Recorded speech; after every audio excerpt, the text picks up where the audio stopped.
páni, vítajte na tlačovej konferencii verejného ochrancu práv doktora Roberta Dobrovodského, na ktorej predstaví svoju mimoriadnu správu o skutočnostiach nasvedčujúcich závažnému porušeniu základných práv a slobôd v oblasti priamych úhrad v zdravotníctve a súvisiacej dozornej činnosti o tzv. Poplatkovej fantázii v slovenskom zdravotníctve.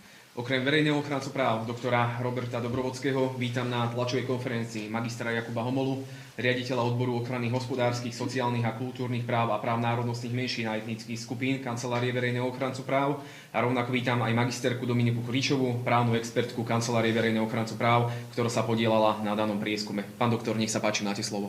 Ďakujem veľmi pekne za slovo.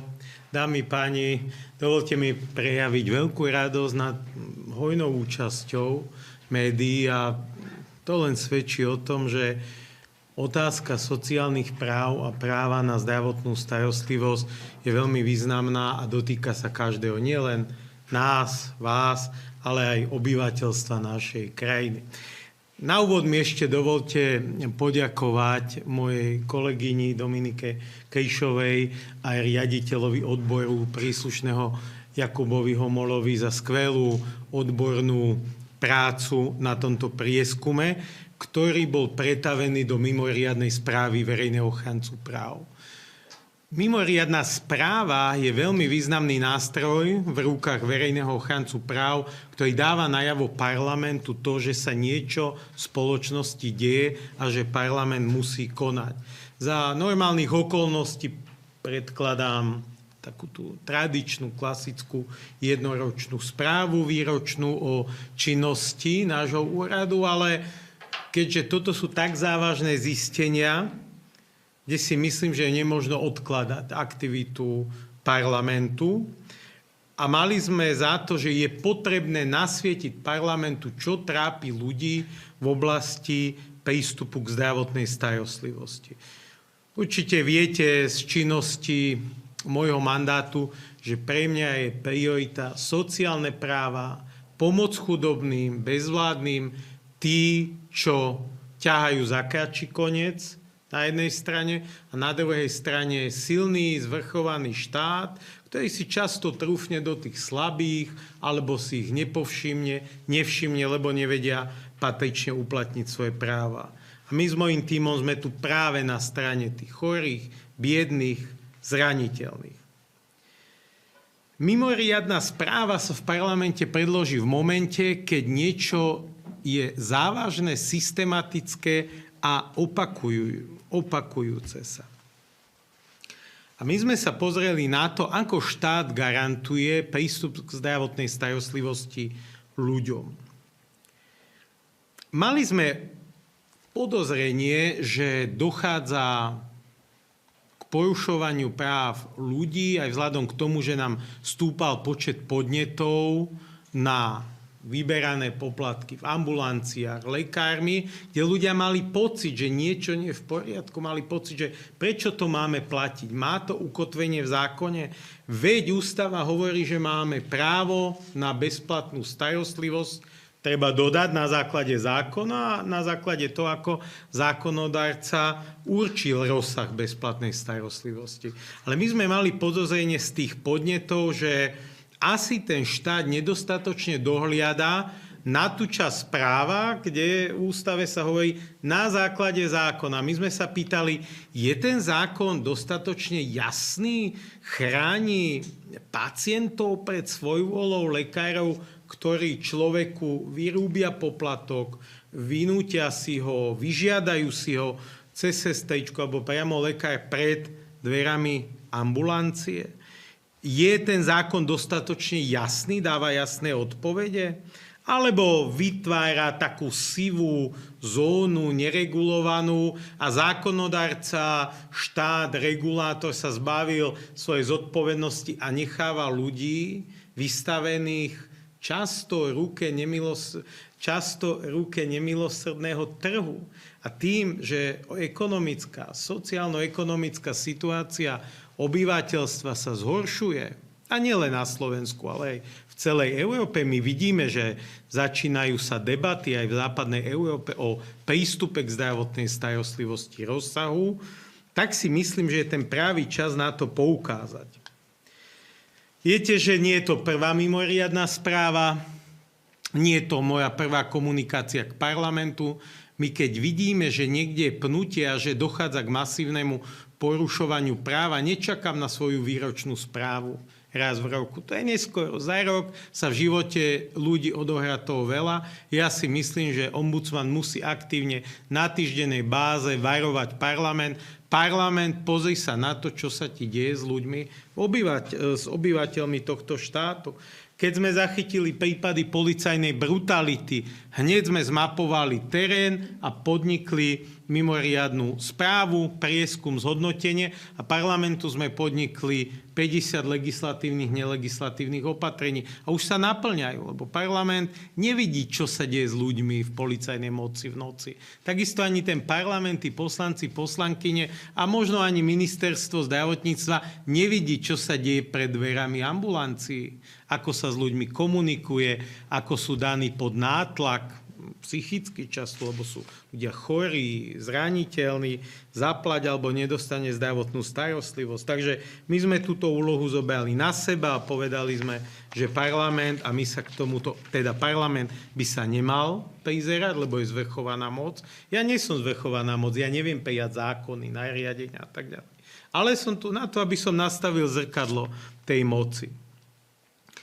Zdravotná starostlivosť je predmetom aj môjho podania na ústavný súd presne pred rokom, keď som identifikoval s kolegyňami na odbore, že správanie sa zdravotných poisťovní k ľuďom, ktorí žiadajú výnimkový liek, nie je v poriadku a že práve ten zákon nahráva tomuto správaniu poisťovní, tak sme ho poslali na ústavný súd. Čo ma teší, že exekutíva a parlament už sú aktívni, že si nehodili za klobúk túto našu žalobu, to podanie na ústavný súd a začínajú konať. A toto je jedna z najsilnejších, z najefektívnejších kompetencií ombudsmana, že ak sa nedohodneme spolu, ja som varoval parlament, povedal som, mente zákon o rozsahu úhrady lieku, lebo sa uvidíme na súde a my sa už vidíme na súde a správne je, že parlament už sa aktivuje, už máme v druhom čítaní zákon o rozsahu úhrady lieku a včera nám pán minister zdravotníctva predstavil pracovnú verziu, alebo už verziu, ktorá ide tento týždeň, bude budúci týždeň prerokovaná vládou Slovenskej republiky, kedy javí sa to, môžem povedať, do veľkej miery vláda, ministerstvo snaží vyhovieť nášmu návrhu. A ak to prejde v zbierke zákonov, ak bude publikovaná tá novela a zohľadní to všetky aspekty, ktoré my žalujeme na ústavnom súde, s radosťou ako verejný ochranca práv zoberiem tento návrh späť, lebo sme zistili, že táto zbraň ústavná dobre funguje, aktivuje iné zložky moci. Tak aj o tejto mimoriadnej správy máme očakávanie, že parlament sa začne aktivizovať, že ministerstvo začne podnikať regulačné aktivity v oblasti vyberania poplatkov v ambulantnej starostlivosti.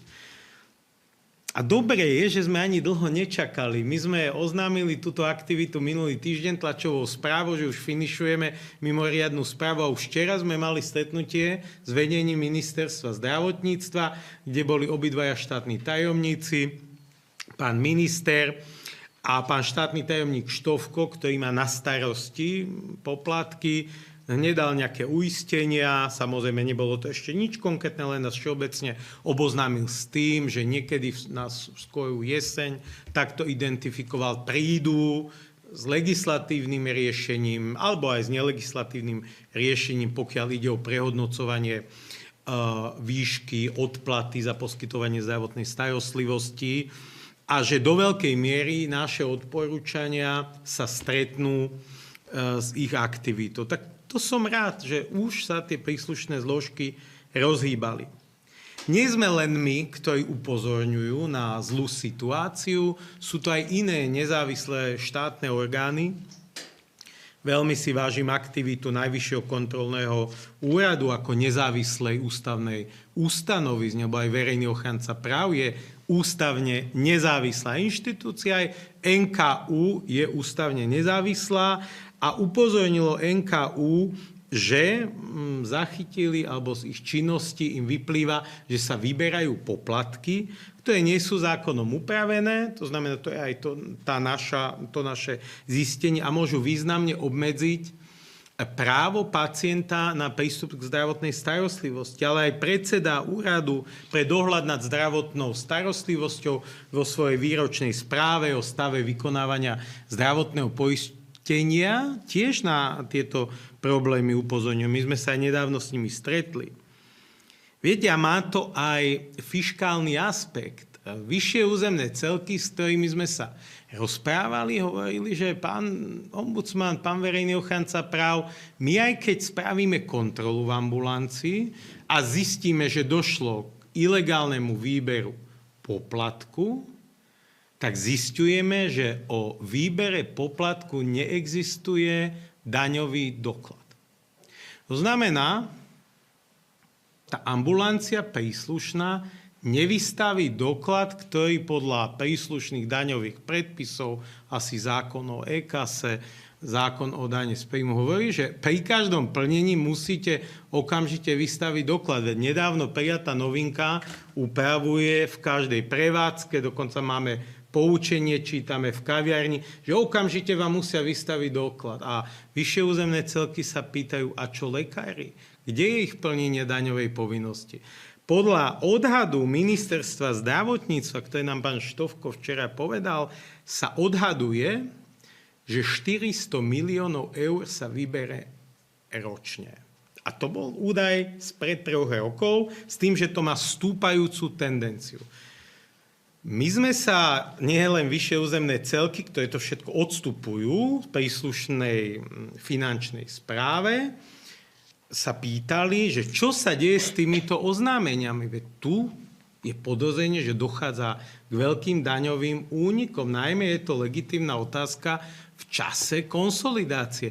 Viete, a mňa ako človeka to trápi, keď idem niekde na trhovisko, na jarmok, vidím, ako ten pestovateľ ovocia, alebo keď je jarmok, niekto, kto krvopotne si vyrobí produkt, kúpite si šúpolienku, tam okamžite vám vydá ten poctivý človek doklad. Ale prečo by ten doklad nemal byť vystavený aj lekárom? Ale dobre, ja nie som predstaviteľ finančnej správy, ja som aj predstaviteľ finančnej správy dodatočne dopytoval, lebo sme nedostali odpoveď. Dodatočný list som pýtal a budem sa pýtať na tie údaje, čo robia s takýmito oznámeniami. Lebo v čase konsolidácie výpadkov príjmov podľa mňa by sa štát mal pozrieť aj na tento aspekt. Ale my sme sa zamerali samozrejme na iný aspekt.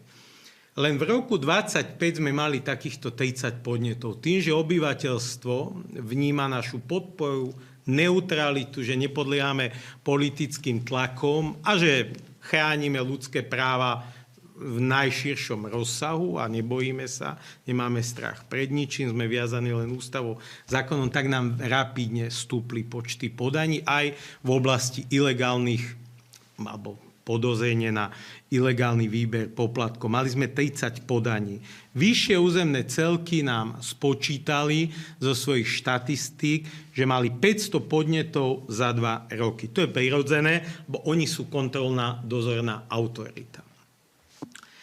V tých podaniach nám obyvatelia opisovali spravidla situácie, že došlo k obmedzeniu poskytnutia zdravotnej starostlivosti, ak zdravotná sestrička, alebo teda pani doktorka, doktor videli, že človek nemohol zaplatiť, nechcel, nevedel, bránil sa, tak nedostali zdravotnú starostlivosť, alebo im bolo ponúknuté, prídite 8 mesiacov, ak by ste si zaplatili, môžete dostať termín o mesiac, o 2 týždne, ale keď nezaplatíte, prídite o 8 mesiacov, čo je de facto odklad poskytnutia zdravotnej starostlivosti.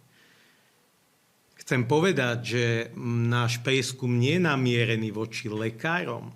My len sme skúmali, ako štát, zvrchovaná autorita, regulátor reguluje tieto vzťahy. Ja si vážim lekárov, lebo robia veľmi záslužnú prácu.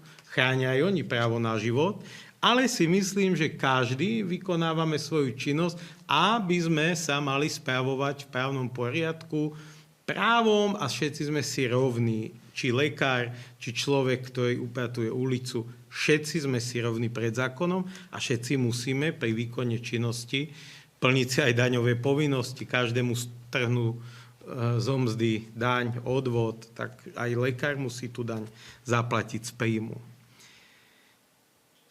Čo máme veľkú obavu a čo sa potvrdzuje, že vyberanie týchto poplatkov, ktoré nemajú ukotvenie v zákone, má efekt na odkladanie alebo nevyužitie preventívnych prehliadok, preventívnej zdravotnej starostlivosti. V správe, ktorú máte k dispozícii na webovom sídle, ale už aj Národná rada ju má včera oficiálne doručenú, nájdete výber príbehov, aby ste si vedeli predstaviť, v akej situácii je naše obyvateľstvo. Pani, ktorá mala podstúpiť gynekologickú prehliadku, musela zaplatiť registračný poplatok 39 eur a ešte, ak chce presný termín prehliadky, 15 eur. Všeobecná zdravotná prehliadka 30 eur administratívny poplatok. Pritom zdravotná prehliadka je hradená zo zdravotného poistenia. Ak to takto bude pokračovať ďalej, že ľudia budú mať strach nie pred zákrokom samotným, že sa bojíme odberu krvi, je to prirodzené, ale ľudia už majú strach z návštevy, lebo to bude bolieť rodinný rozpočet. Lebo tá mama, ktorá je samoživiteľka, má strach, čo dá do hrnca na druhý týždeň svojim deťom, tak radšej riskuje, že nepodrobí sa preventívnej gynekologickej prehliadke, dá nasytiť svoje deti, ale možno tie deti o 2-3 roky prídu o svoju mamu, lebo nebola vyšetrená na karcinom prsníka alebo iné gynekologické, onkologické choroby. Tak tá mama nakoniec stratí teda aj svoje deti svoju mamu, deti prepadnú do sociálnej siete, keď je samoživiteľka, nie je otec. Nás to bude stáť terciálne viac, lebo prepadnú do domovov sociálnych, teda do CDR-iek, bude sa vyžadovať ústavná starostlivosť. V lepšom prípade mama bude zoperovaná, ale už urgentná chirurgia, čo stojí 10-násobne viac tento rozpočet. A to si štát môže prepočítať jednoducho. Teda bojíme sa, obávame sa nebezpečného efektu odkladania preventívnych opatrenia. Má byť podľa mňa v záujme štátu na to, aby sme sa podrobovali slobodne, voľne, bez finančných prekážok preventívnych opatrení. Ono to štát aj deklaruje cez všeobecné zdravotné poistenie, len naráža sa v praxi na takéto problémy. Zraniteľné skupiny nám píšu seniori. Pani seniorka, ktorá má penziu 760 eur, čo si myslím, že je ešte relatívne dobré, lebo sú aj starodôchodcovia, penzisti s nižšími penziami, mesačne ju vyjdú poplatky 112 eur. 760 eur príjem, kde je energia, kde je strava a tak ďalej. Tak tam nám píšu, to sú katastrofické príbehy, z ktorého ma srdce boli, bo ja na rannej báze si čítam nové príbehy, nové podania a je to strašlivé čítanie, keď vidím, ako ľudia zvažujú, či si dá liek, či si ho nedá, či pôjde na preventívnu prehliadku, alebo radšej nasytí svoju rodinu. Takže náš prieskum sa zameral na 2 aspekty podstatné a pozreli sme sa na to, či právo, zákon, tak ako je napísaný, a reguluje úhradu za zdravotnú starostlivosť a za služby spojené s poskytovaním zdravotnej starostlivosti. A druhý aspekt, či dohľadová činnosť vyšších územných celkov sú tak dobre aplikované a napísané, že občanovi je garantované právo, záruka dostatočná na ochranu jeho ústavného práva na ochranu zdravia. To je v článku 40, druhá veta.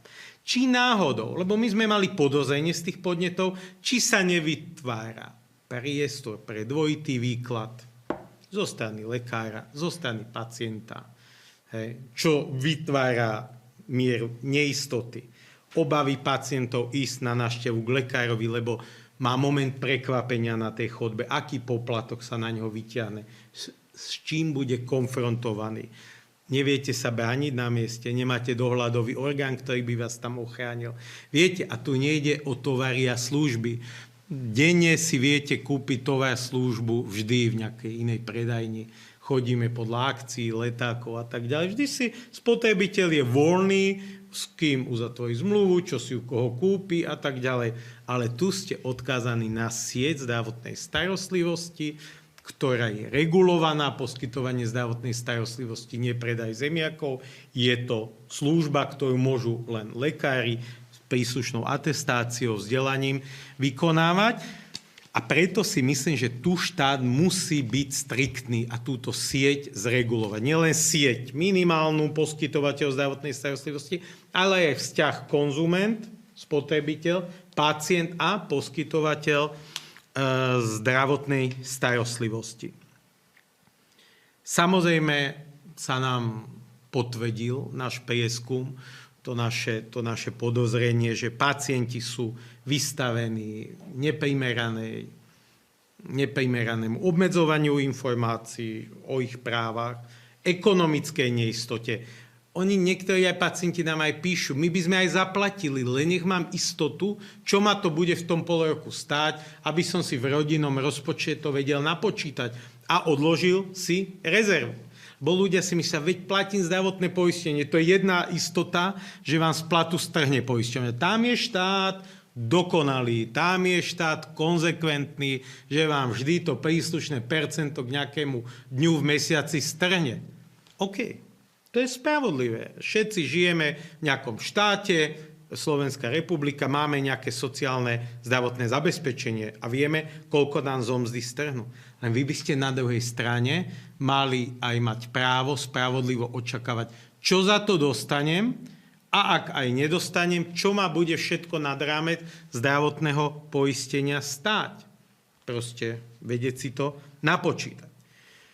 To znamená, tu štát zlyháva jednoznačne a si myslíme, že štát tu musí zabrať. Musí vykonať čoskoro opatrenia, bo toto je trvalo neudržateľné. Spôsobí to zhoršenie zdravotného stavu obyvateľstva, nedôveru v sektor a ja si myslím, čím skôr sa vyčistia a zregulujú tie vzťahy, tým sa sektor, trh ustálí, zreguluje a tie vzťahy sa narovnajú.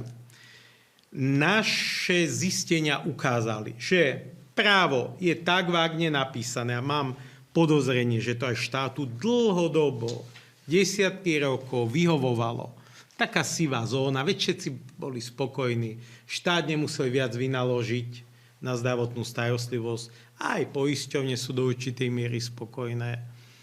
Aj poskytovateľ zdravotnej starostlivosti je spokojný, veď má príjem, ale jediný, kto na to dopláca, na tú právnu neistotu je len pacient, lebo je vo veľkej neistote. Ale on ťahá za kratší koniec, on má chorobu, nemu niekto zomiera blízky a vtedy sa nerozhodujete spravodlivo, slobodne, tá vôľa nie je ako vôľa, keď idete do nejakého supermarketu, sa rozhodnete, čo si kúpite, že máte kľud na premyslenie. Tam ste daní pod tlak, neúprosné plynutie času, ste pod emocionálnym atakom, že chcete zachrániť blízku osobu alebo svoje zdravie. A jediný, kto drží licenciu na poskytovanie zdravia, sú práve tí lekári. Nemôžete ísť k nikomu inému, vy nemôžete utiecť do cudziny, vy pred týmto systémom nemáte šancu ísť von. Sú výnimky, keď vám zdravotnú starostlivosť nevedia poskytnúť na Slovensku, ale aj tam máme príbehy,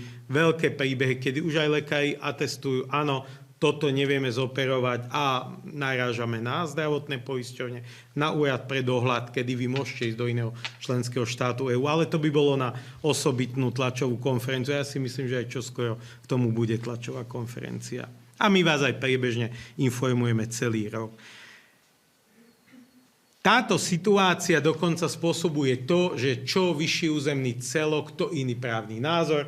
Tá neistota aj spôsobuje iné závery kontrolnej činnosti vyšších územných celkov. Ja tvrdím, my sme unitárny štát, my nie sme federácia. že máte vždy regionálne právo. My sme jeden štát, my nie sme Spolková republika Nemecko, že v Bavorsku a v Berlíne je iná úprava zdravotnej starostlivosti. My sme unitárny štát, máme jeden zákon o zdravotnej starostlivosti. Takže sa predpokladá v rámci princípu právnej istoty, že rovnaký výsledok správneho konania bude v Bratislavskom aj Košickom samosprávnom kraji. Toto celé spôsobuje, a ja sa tým netajím, dlhodobo nazývam, že v našu krajinu, že sme krajina poplatkovej fantázie.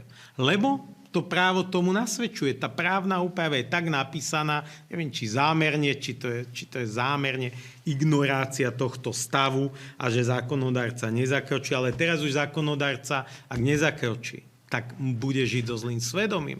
Lebo všetko je zapísané v našej mimoriadnej správe. Všetko je tam a ponúkame aj riešenia.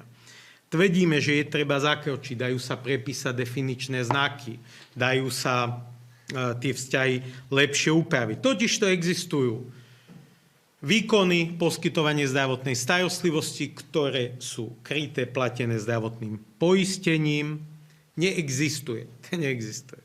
Právne je zakázané, aby od vás vybral lekár poplatok za niečo, čo už je hradené zo zdravotného poistenia, alebo podmienoval poskytnutie zdravotnej starostlivosti úhradou nad určenú spolúčasť. Bo máme situácie, kedy máte ako pacient spolúčasť, ale to je pekne zregulované, myslím, v oblasti stomatológii, Dominika, že ak sa nemýlim, tam máme takú reguláciu. A potom je druhá kategória, kde zákon hovorí, že sú poplatky, ktoré sú povolené, platba za strávu počas hospitalizácie, ak si blízku osobu ako sprievod zoberiete do nemocnice za pobyt na lôžku, vystavenie lekárskeho posudku, ale to je všetko fixne stanovené. Lenže gro celého problému je, že medzi týmito dvomi kategóriami existuje veľká sivá zóna, ktorá umožňuje poskytovateľom zdravotnej starostlivosti si vytvárať samostatné poplatky, rozširovať si zoznam o administratívne, organizačné, technické, komfortné prvky, komfort v ambulancii, televízia v ambulancii, alebo teda v čakárni, rôzne poplatky. To môžete si aj na internete nájsť. A nám teraz ľudia doplňajú na facebookovej stránke, odkedy sme včera zverejnili správu, aj naše aktivity, tak ľudia píšu s veľkou dôverou a píšu nám konkrétne skúsenosti o konkrétnych poskytovateľov. Stačí len pozrieť si našu facebookovú stránku a komentáre pod včerajšou správou a tam nájdete prehľad tou fantáziou, tou ríšou fantázie poplatkov. Vyššie územné celky niekedy v rámci dohľadovej činnosti nám tvrdili, že no viete, ale veď ten pacient aj súhlasí, veď on aj je rád, že keď vidí, že ten lekár má extra diplomy, extra školenia, že má extra zariadenie, že ten človek aj rád zaplatí to, lebo lekár teda tvrdí, že má extra školenia, extra vybavenia, extra nejaké laboratórium a tak ďalej. A tí ľudia tak aj potom súhlasia, ale moment. Zákon vám jasne reguluje minimálne vybavenie každej ambulancie a to, že máte nejakých 5 certifikátov na dverách, by nemalo ovplyvniť toho pacienta v tom, že tu je legálne teda zaplatiť ten poplatok. Pacient nevie, pacient je laik, pacient dôveruje svojmu lekárovi. Nemá tú vôľu takú slobodnú, lebo sa dáte do rúk svojho lekára, dôverujete mu, ale ste v časovom tlaku, v núdzi, v zlom emočnom rozpoložení. To znamená, tie práva si nehájte dostatočne. Výkon dohľadovej činnosti zo strany VUC. Najskôr som mal aj také trošku podozrenie, že tie VUCky tým, že sú v dvojitej roli, na jednej strane musia kontrolovať poskytovateľov zdravotnej starostlivosti, na druhej strane podľa zákona musia zabezpečovať vo svojom obvode dostatočne prístupnú zdravotnú starostlivosť, že teda registrujú nové ambulancie a že si tých lekárov nechcú pohnevať, že ako keby im to ticho tolerujú. Nie, toto podozrenie sa nám nepotvrdilo. Snažia sa autonómne pracovať. Robia tie kontroly, ale robia to v ťažkých podmienkách, lebo v rámci decentralizácie právomoci to štát hodil na vúcky a teraz sa nám potvrdil, že ich v tom necháva plávať. Aj oni nám to povedali. Neusmerňuje náš štát ako centrálny regulátor poskytovania zdravotnej starostlivosti metodicky. Sami musia na svoje náklady zo svojho majetku vynaložiť peniaze na kontrolnú činnosť. Pritom platí ústavná zodpovednosť štátu, že keď raz štát sa z centrálnej úrovne zbaví alebo preniesie právomoc na samosprávu, s tým musia ísť aj peniaze. Tu peniaze neodišli tým vúckám. Ale oni aj v rámci tej finančnej mizérie alebo toho obmedzenia sa snažia komunikovať s tým ministerstvom. Žiadajú metodické usmernenia, nedostávajú tie odpovede.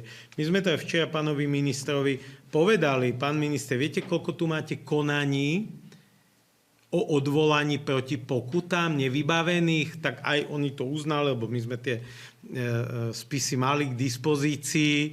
No áno, dlhodobo nerozhoduje ministerstvo zdravotníctva v zákonných lehotách. Priemerne trvá druhý stupeň, teda to konanie na ministerstve o pokute, lebo sa odvolá ambulancia alebo poskytovateľ voči vúcke. 360 dní, to znamená, tie vúcky sa cítia frustrované. Často tá pokuta je znížená, oni aj sa snažia dať zákonnú primeranú pokutu lekárovi a ministerstvo zdravotníctva ju podstatne zníži, takže ten lekár má pocit pohody, oni nám to aj hovoria, ten lekár si raz, dva na tú pokutu vyberie od ľudí. Zase na tých poplatkoch. To znamená, pokuta stráca funkciu odstrašujúcu. To je znak pokuty, znak sankčného mechanizmu. Vúcky vykonali 900 kontrol za ostatných 2 rokov. To znamená, musím povedať, že sa snažia. Ale niekde som s nimi aj nesúhlasil, také zľahčovanie typu, ale veď pán ombudsman, veď je to princíp dobrovoľnosti, veď ten pacient súhlasí, nie, to není voľný trh, to není trh s obilninami, so zemiakmi, že sa môžete dohadovať na cene, to je prísne regulovaný trh, alebo teda oblasť. To znamená, aj som im vytkol, že nemôžete byť zhovievaví k tým lekárom len preto, že si ich nechcete pohnievať, aby vám neodišli z tej vúcky, že budete mať problém obsadiť ambulanciu. Rozumiem im ľudský, manažérsky, ale znovu platí rovnosť pred zákonom. Nemôže jedna profesia tým, že je nedostatková, sa cítiť, že je Pán Boh našich životov a tohto právneho režimu. Všetci sme si rovní pred zákonom. Hej? To znamená, aj vúcka je viazaná zákonom, princípmi práva a nemala by robiť v tomto nejaké odchýlky. Štát odkazuje vúckam, veď dobré peniaze sme vám nedali, veď si vyberajte na pokutách, ale pokuty nemôžu byť zdroj príjmu na prevádzku a plnenie svojich činností. O to viac, keď oni aj nejakú vyrúbia a druhý stupeň po túto pokutu po 360 alebo 310 dňoch podľa našich údajov zníži. Teda záver, skonštatovali sme a odkaz tejto správy je, že existujúce kontrolné mechanizmy v našej republike nie sú spôsobile účinne reagovať na neoprávnené poplatky alebo výber. Nie sú tieto kontrolné mechanizmy spôsobilé poskytovateľov odradiť účinne od tejto činnosti a to je závažný signál toho, že Slovenská republika zlyháva v ochrannom mechanizme článku naplnenia článku 40 druhej vety Ústavy Slovenskej republiky. Aby sme neboli len kritickí, my vždy prinesieme riešenie, hoci by sme ani nemuseli, my by sme len mohli poukázať na problém a povedať štát, ministerstvo, zreguluj si to. Veď ministerstva majú svojich analytikov, zamestnancov, expertov, vytvárajú si analytické inštitúty, kde sedia dobre platení experti. Oni by mali pracovať. Nie my, ja s 22 právnikmi a právničkami v úrade spracovať ročne 2000 podaní, lebo už máme historické maxima podaní. Dneska zdravotná starostlivosť, včera policajná brutalita, pozajtra volebné obvody. Vidíte, ako rozmanitú činnosť máme. My nie sme tu na to, aby sme písali ministrom parlamentu, ktorý má svojich asistentov, zase expertov, dobre platených. Tam musí regulátor vymýšľať. Ale ponúkame možno také všeobecné smerovanie, ktorým by sa mohli vybrať, ale tú zodpovednosť musí príslušný minister spraviť alebo parlament. Ja nemám politickú zodpovednosť s mojím tímom. Jediné je, že nemôže existovať alebo nemôžeme tolerovať už stav, že ľudí necháme v rukách trhu a nejakého disproporčného, neprimeraného výkladu zákonov. Zákonodarca nemôže skončiť v momente, že príjme zákon a nestarám sa. Je povinnosťou osvieteného zákonodarcu sledovať, čo sa deje s ľuďmi, čo sa deje v praxi a zakročiť. Teda zregulovať tú sivú zónu tých poplatkov, toho poplatkového Eldoráda. Myslíme si, že sú dve legitímne možnosti, ako na to. Alebo prijať generálny zákaz spoplatňovania silou zákona, povedať zákon, lebo zákon mlčí dneska o tomto zákaze. Aj to je zaujímavé. To je také filištínske, také, že všetci sú s týmto spokojní, že zákon nikdy vám explicitne nepovie, že sú zakázané poplatky. My tvrdíme, buď zakážte, dajte generálny zákaz poplatkov s výnimkami, jasne stanovené výnimky, alebo druhá možnosť je, pripustíte úhrady, ale tie s jasne stanovenými ochrannými mechanizmami, maximálnymi nejakými hranicami. Lebo ja viem, my si to uvedomujeme, že je potrebné zachovať finančnú udržateľnosť zdravotníctva.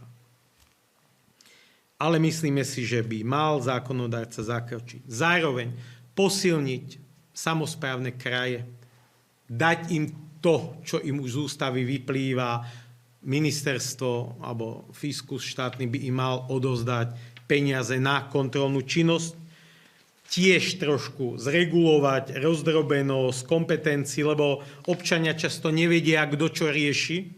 To znamená, raz sa obrátia na zdravotnú poisťovňu, úrad pre dohľad má nejakú kompetenciu, ministerstvo zdravotníctva, vúcka, to znamená, kompetencie sa prelínajú v právnom štáte, každý orgán musí vedieť, čo má robiť v akej situácii. Posilniť vúcky dozorné orgány tým, že by mohli vytvoriť metódu mystery shoppingu. Dneska Slovenská obchodná inšpekcia to má v zákone, že môže robiť mystery shopping, lebo vy ako pacient ste v ťažkej situácii. Ten doktor vás pozná a tak ďalej. Nebudete sa možno na neho chcieť sťažovať, lebo sa bojíte, že ho stratíte. Preto ďalší bod 4 dávame. Vúcka by sa mala zhostiť tzv. Spolupracujúceho svedka, oznamovateľa, keď mu hrozí, že sa ho lekár bude chcieť zbaviť, že bude na ňo krivo pozerať, že bude mať ten človek potom strach k nemu ísť, či má dobre vyšetri, či niečo nezanedbá sa. No, samozrejme, to je zase iná povinnosť, zodpovednosť. Každý musí lege artis liečiť, ale obavy ľudí sú oprávnené, legitímne, že by vúcka sa postarala. Aj v trestnom zákone máme spolupracujúceho svedka, tzv. Kajúcnici. To znamená, v trestnom procese sa vie od človeka prokuratúra postarať, ako keby, že mu dá nejaké benefity. Ale čo s človekom, ktorý ide svedčiť proti lekárovi? Ne? A to už by malo aj pre výchovný aspekt, lebo keď ten lekár by bol v takomto konaní, už by sa zabránilo tomuto správaniu do budúcna vo vzťahu k ďalším 10 pacientom. Ministerstvo by malo lepšie usmerňovať metodicky tie vúcky, nemali by ich nechať plávať v tom. Ďalej, zregulovať, akú povahu má cenník, ktorý je vyvesený tam na ambulancii predambulanciu, cenník výkonov. Lebo vúcky niektoré tvrdia, že to má len evidenčný charakter, že oni nemôžu podstatu toho poplatku preverovať, že oni to len zoberú na vedomie. To znamená aj tam sílu alebo právny základ toho cenníku a vlastne možnosti vyššieho územného celku vstúpiť do toho. Tu by som skončil, správa je hutná, je konkrétna, všetko si tam nájdete ju na webe. Ďakujem veľmi pekne, zatiaľ táto prezentácia z mojej strany je ukončená. Ďakujeme veľmi pekne a teraz je priestor pre vaše novinárske otázky. Bol to vyčerpávajúce. Myslím, že ste povedali všetko. Áno, vyberiete si z toho. Pokiaľ teda nemáte žiadne otázky, tak veľmi pekne ďakujeme za vašu účasť a prajeme príjemný zvyšok dňa. Ďakujem veľmi pekne. Ďakujem.